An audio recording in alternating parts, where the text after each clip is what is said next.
An MMORPG server named Labyrinth is about to release in the coming days, and I got to have an exclusive conversation with Basti, one of its two founders, and together with a team of 20 people, they've made what looks to be an amazing experience. In my talk with Basti, I got a lot of good information for you I'd like to share about progression and how the gameplay flow of the server feels, the skill system, a party and guild system, and some of their future plans for continued expansion of the world. Before we start, I'll ask if you enjoy these videos, do the thing where you tell YouTube and me by liking the video, subscribing to the channel, and watching me stream the game here on YouTube or on Twitch at Prowl8413, where I'm close to getting partner. Your support's greatly appreciated. So when you first log into Labyrinth, you will appear at the spawn point, or the hub, in the very center of the labyrinth. This is a safe zone with numerous attached locations that you will use throughout your time on the server. Many of these areas don't have official names yet. You have the alchemy magic area, the tavern / guild area, the library, and the quest area. These are all attached to the central hub and are safe zones for you to conduct the business you need to conduct in these particular locations. There's also a chest for storing your items in the hub that is specific to your character or account, so when you open it, only you see your contents, nobody else can.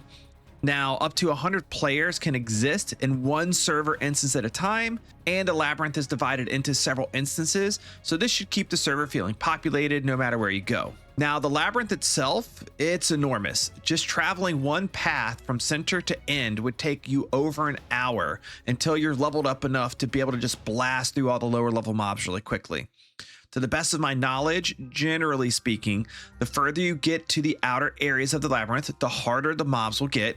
And even once you've leveled up and think you've explored and defeated everything, the team plans to grow the size of the labyrinth, possibly by adding additional floors above, or maybe adding some dungeons you teleport to as well. With it taking this long to travel, I talked to Basti a bit about fast traveling. They already have a teleport system in place that lets you teleport from the dungeon back to spawn, and have mentioned making it possible to take that portal back to the spot you left from. I also suggested a waypoint system where in various areas around the labyrinth, they would have waypoints you can discover, and for some sort of in-game material costs, which would be used as a sort of balancing point between wanting people to go through the labyrinth and discover new things, but also having a specific area that they want to go to that is further out and being able to do so more conveniently. Basti seemed to like this idea, so this could be a possibility in the future as well. Being an MMORPG means that yes, there is leveling up, there are character stats, and there are classes.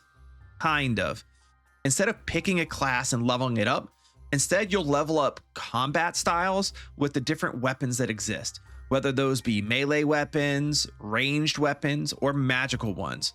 This will allow players to level up either one specific class type or level up multiple at a time. I will note that when I say weapons, think of weapons as a class. So one-handed axes might be a class, or two-handed maces might be a class. So you can still level up and get new weapons as you go.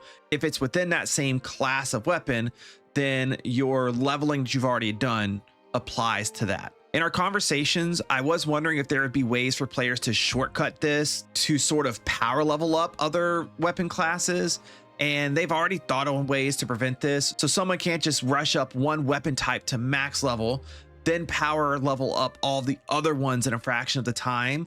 Personally, I liked hearing this because I do think that would suck most of the fun out of the game rather quickly if somebody could just max everything really fast because they got really quickly through just one weapon. There will be some additional options for you to select when you make your character as well. I'm not 100% sure if these will be in at early access launch, but one is a hardcore mode, which should be pretty self-explanatory. If you die, you die, your character's gone. The other is a SSF, or solo self-found mode. This type of mode is typically seen in action RPGs and in some MMORPGs. Now, the game normally gives you the ability to trade with other players, either directly or via some sort of auction house method, and doing this can definitely make leveling and fighting a lot easier for people. So the way SSF works is, if you want to prove that you have done everything 100% on your own, you could make your character a SSF character, meaning that while yes, you can play with others still, You're on the same server as everybody else still. You cannot trade items in any way with anyone else. It's a good way to keep yourself honest if you want to play this way, but don't trust that you won't give in to the temptation later on. And other games that have SSF modes oftentimes have leaderboards for various things. And while this wasn't something I asked the team about directly, I imagine it's something that they would likely do in the future. There are many other interesting mechanics about the Labyrinth that I don't have a lot of information on, such as a quest system where you can pick up quests, such as killing a certain number of mobs or different types of mobs. There are rings and amulets that you can wear along with your other gear to give you a boost to stats or abilities. The map will get uncovered as you travel the Labyrinth to help you keep track of where you have already explored and where you're going.